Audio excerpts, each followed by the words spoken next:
Hello everybody. Evening. Good evening. Welcome to episode 40.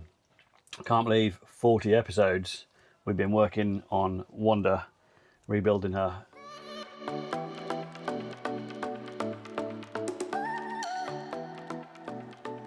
We got her in June 2025 and we're in July 26. So we've had her for just over a year. Just over a year. We've done loads and I wanted to do a video summarising what we have done, because when we look back at it ourselves, we have just done loads, haven't we? Yeah, we can't quite believe it, can we? From stripping the cab down to stripping the box out. It's just crazy, isn't it? Yeah, when we think about it, just crazy. But we're nearly at the end. We haven't done too much work on the truck because she's been away to the garage to just get a few bits done and checked over. Really, she's due an MOT in September and we wanted to have her checked out just to make sure everything was fine, so we didn't have to panic last minute. And absolutely no issues whatsoever. She's had a new exhaust tailpipe, hasn't she? 'Cause Yeah, that fell off. The exhaust fell. The silencer was still on, but it was the pipe that hang off it that didn't hang off it anymore. So yeah, they put a new one of those on. And they've also replaced the rear tyre valves because the threads on them had gone and I couldn't put the extenders on, which meant to inflate them I'd have to go under the truck. It's a faff. So he's done those for me. As I say, he's done a full check on the truck and greased all of the grease nipples. Louise was, what was the comment you made? She's got some red stuff on her. Red stuff on her. Yeah. And there was a couple of points that were raised when we took Wanda originally to Atkinson Voss. They gave us a spreadsheet of things that they'd identified and he's had a good look over those. And one of them was the coolant pipe, which he's going to get sorted out. He's just trying to get the parts for that. He actually uses Tom from LPM Truck Parts, who got the load sensing valve for us. And it was Tom that recommended us to this garage. So it's working out well for us so far. Hopefully Tom comes through with these parts. Also the drag links need doing. Part of the steering, I believe. He did show me, but I didn't fully understand it. But yeah, so he's going to get those sorted out. He said it's not urgent, critical, but it would be good to get done before we start putting more miles on Wanda too much. So we're going to wait for that to get booked in.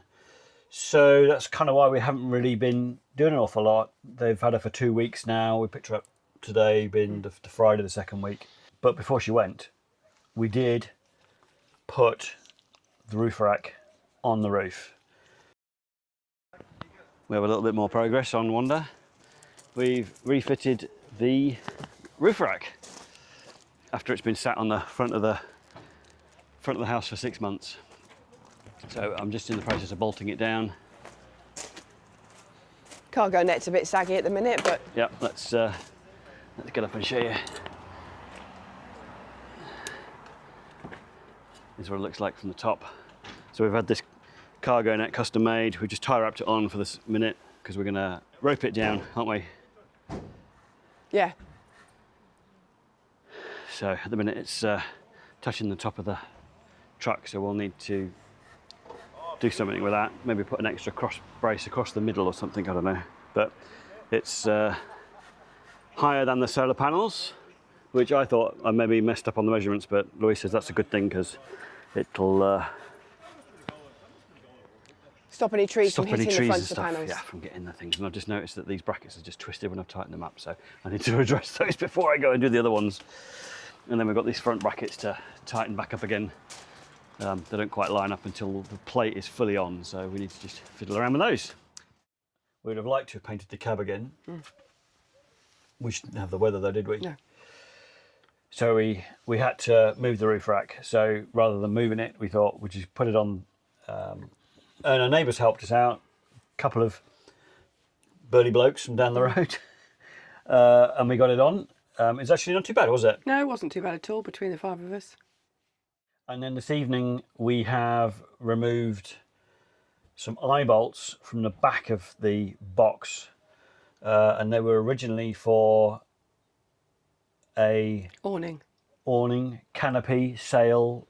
The last owner, he had the tail lift on the back, and he used to have beanbags on the back. He had the tail lift as a decking area. And he had some poles that went up on the back of the tail lift and then attached to the eyelets.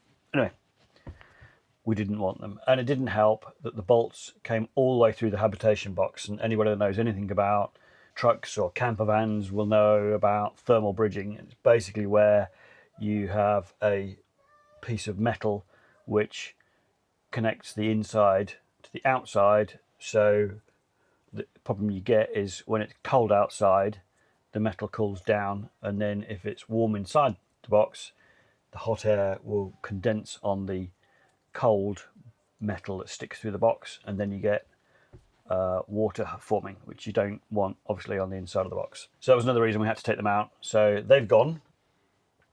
I've put a little bit of sealant on them for now. Louise is going to seal the inside, cover that one off, so then we're sealed inside and out. No issues about them leaking. There was also some plastic pads that were screwed on to the back wall of the habitation box. We've taken those off. They were fitted with threaded inserts, so I couldn't take the threaded inserts out, and I don't think they're stainless steel because they've started to corrode. So I've treated those, and I put some Hammerite on because Hammerite covers everything up. And then we'll seal those once that's gone off. That's the plan for tomorrow.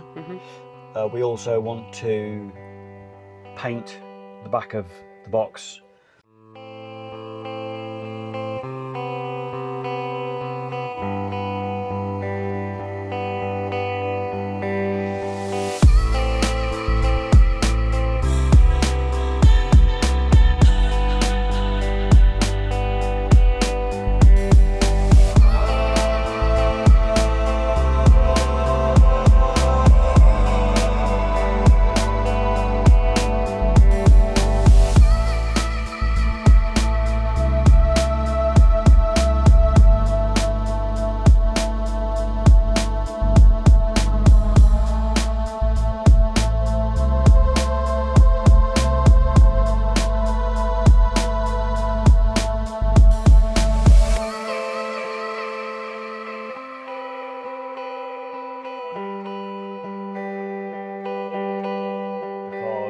In a couple of weeks' time, Wanda's going back up to Durham.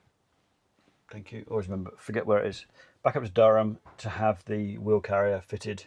And the last box. And hopefully bike rack and some fixings for the sand ladders. And that should be it for the outside of Wanda. She's also been back to split charge, and we now have the alternator sorted out with the right size pulley, and that's charging the batteries. Not that we need to right now in this time of year, because the solar is just keeping the batteries 100%. We can't use it quicker. Can't use it quick enough. No. So we will be interested to see what it's like in the winter when we've got less solar. Kind of excited to see what that's going to be like. Nervously excited.